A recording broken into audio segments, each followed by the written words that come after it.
ओ भाई आज ज़्यादा ट्रैफिक है, क्या बात है। रात में ठंडा बढ़ जा रहा है, दिन में गर्मी लग रहा है, समझ नहीं आ रहा है मौसम का। पढ़ाई करते हैं, स्ट्रगल देखो। मेरा ऑफिस यूपीएससी का फॉर्म भर दिया है, पॉलिटी पढ़ रहा है,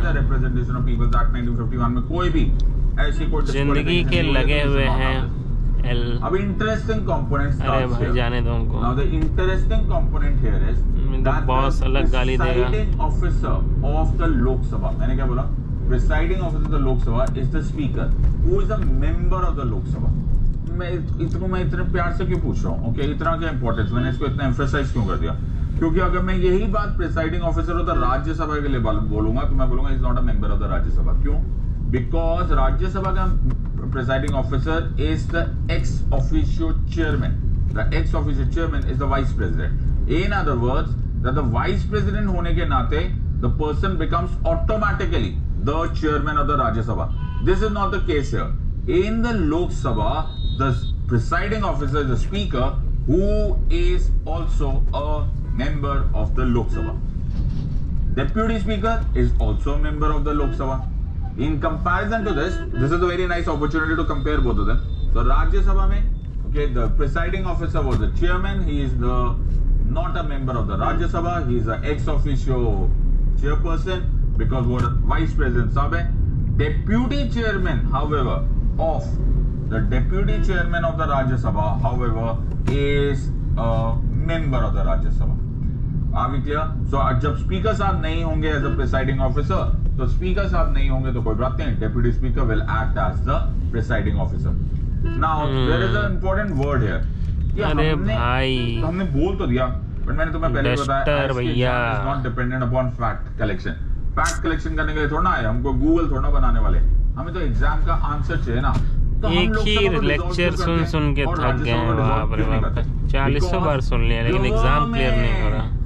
is at the Lok Sabha. Government is at the Lok Sabha. मतलब क्या? सरकार लोकसभा पे है। अगर गवर्नमेंट को मैं डिसॉल्व नहीं होने दूंगा तो इट विल डिक्टेटोरियल बन सकती है। अरे भाई तो वो जाने दोगे? Democracy is nothing else but checks and balances, और कुछ नहीं है डेमोक्रेसी। तो मैं मौका नहीं देना चाहता।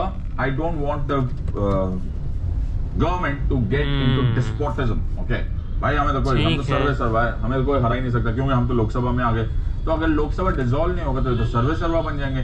दे will get into dictatorial tendencies. सही बात है, डेमोक्रेसी में checks and balance, responsibility, answerability हम लोग करते हैं सब्जेक्ट लोकसभा को सब्जेक्ट टू डिसोल्यूशन होना चाहिए। Lok Sabha is very important because it has got directly elected people.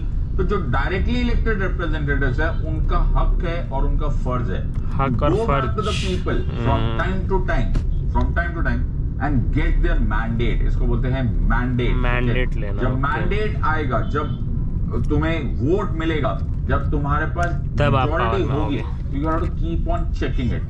Unlike Rajya Sabha, which is an indirectly permanent beautiful way of controlling, giving you power. मैं तुम्हें power दे रहा हूँ, founding fathers ने तुम्हें power दे दी है, directly elected.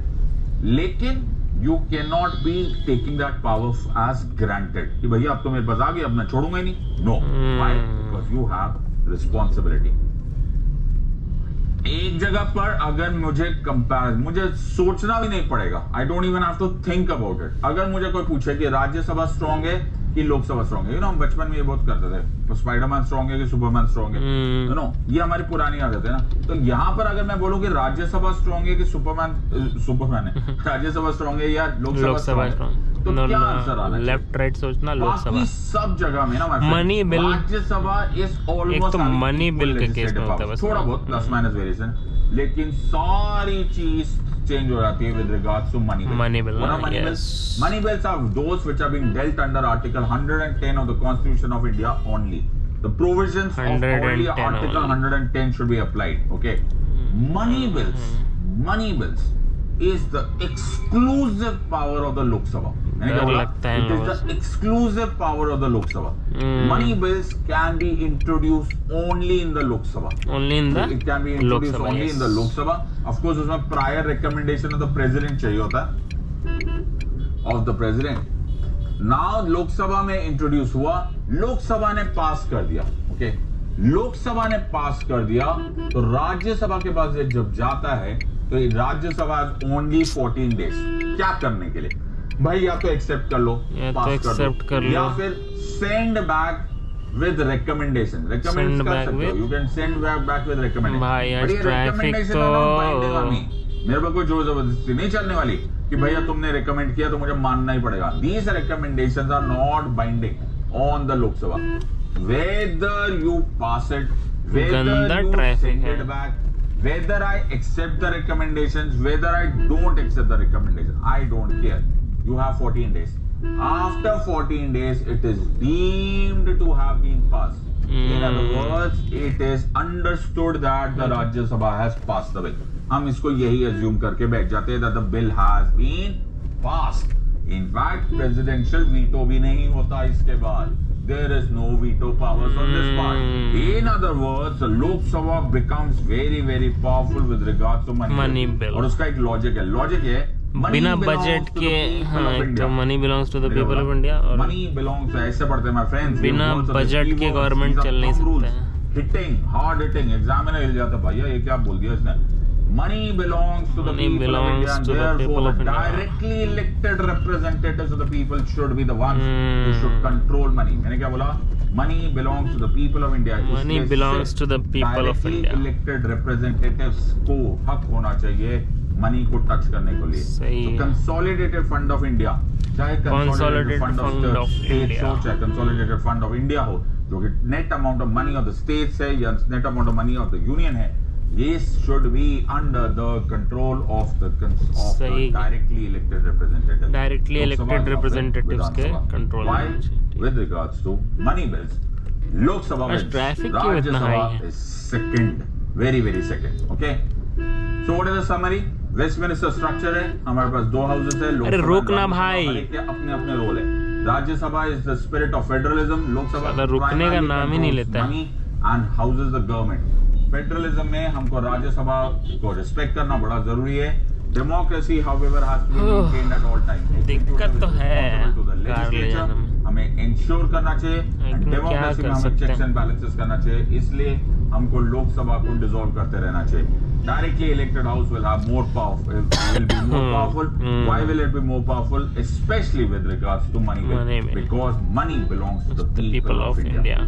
Are you understanding? Look at the speed, the point here. Everything gets covered. ऐसे पढ़ते हैं my friends quality. तो तुम्हें कोई पिक्चर लेना था, तुम्हारे 4 walls क्रिएट हो जाते हैं, घर बन जाता है। अब उसके अंदर सोफा लगाओ, LED TV लगाओ, होम थिएटर लगाओ, वो सब एक्स्ट्रा होता है। But the point here is the knowledge castle should be made. 4 दीवारें ऐसे फिल अप करते, फिर तुम्हारा बड़े सॉलिड प्रिपरेशन हो जाता है। So first हम देखेंगे पार्लियामेंट का working, functioning of the parliament में हम देखेंगे sessions of the parliament. See, the parliament is functioning, okay, when it is located at New Delhi, right? Oh my God. We say it is in session, and when the parliament is vacationing, छुट्टी पे, सुंदर कन्या, then it is called as recess, right? आमतौर पे in India में usually there are 3 sessions that we are acknowledging. The first session is budget session, second session is monsoon session, third session is winter session. आमतौर पे these are the 3 sessions. Of course you can have special sessions called, of course you can have emergency session called, of course you can have joint sessions called. Usually budget session February में होता है, usually जुलाई में monsoon session and November में winter session usually है। ये सब कुछ usually है। बस सर ये इतना usually क्यों कर रहे हो? Usually इसलिए कर रहा हूँ because ये मेरी मर्जी पे नहीं है। Okay, there is no fixed rule over here. सिर्फ एक फिक्स्ड रूल है that between 2 sessions you can not have more than 6 months। In other words 6 महीने से ज्यादा रिसेस नहीं हो सकता। ये जो रिसेस होता है ना, इसको टेक्निकली